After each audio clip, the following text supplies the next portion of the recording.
बीच में दसों कलियों हे होती के समाज बीच में भैया होती के मत भैया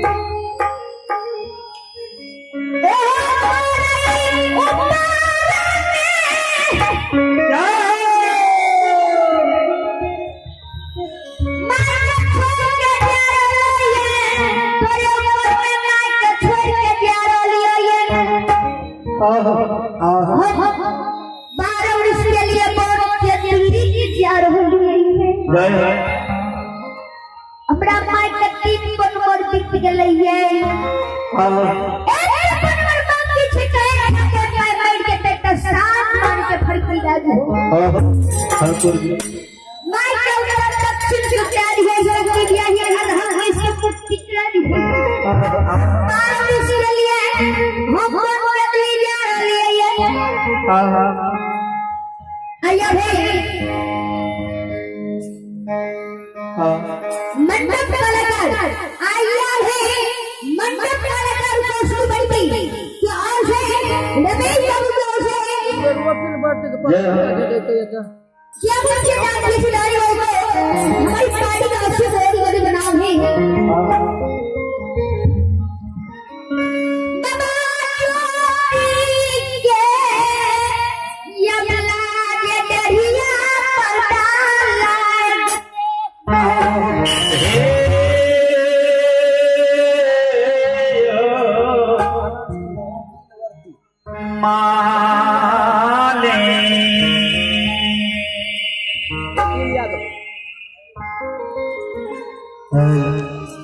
वकील यादव से आग्रह है कि आप मंडप के पास आवे,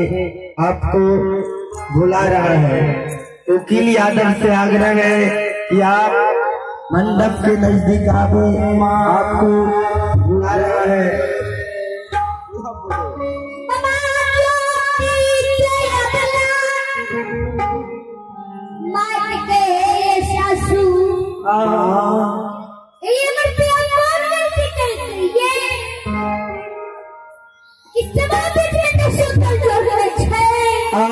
क्या जो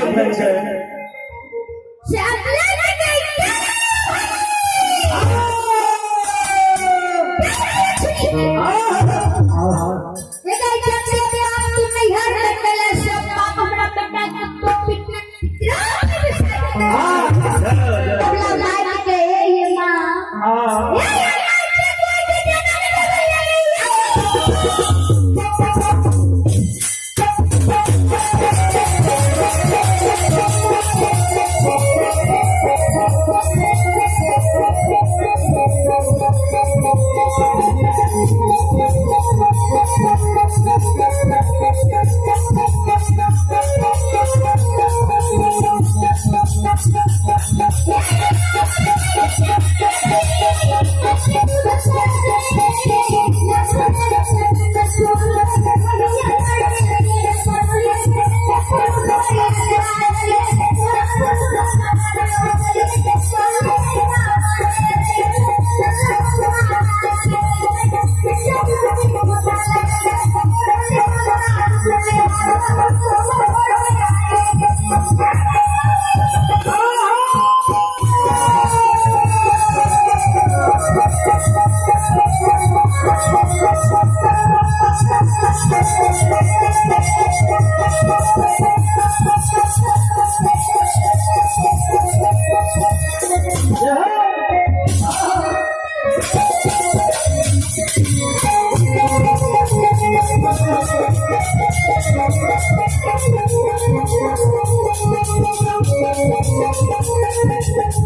आपल्याला पूछे अबला ये क्या क्या हुआ के बैग लगा बैठी है ये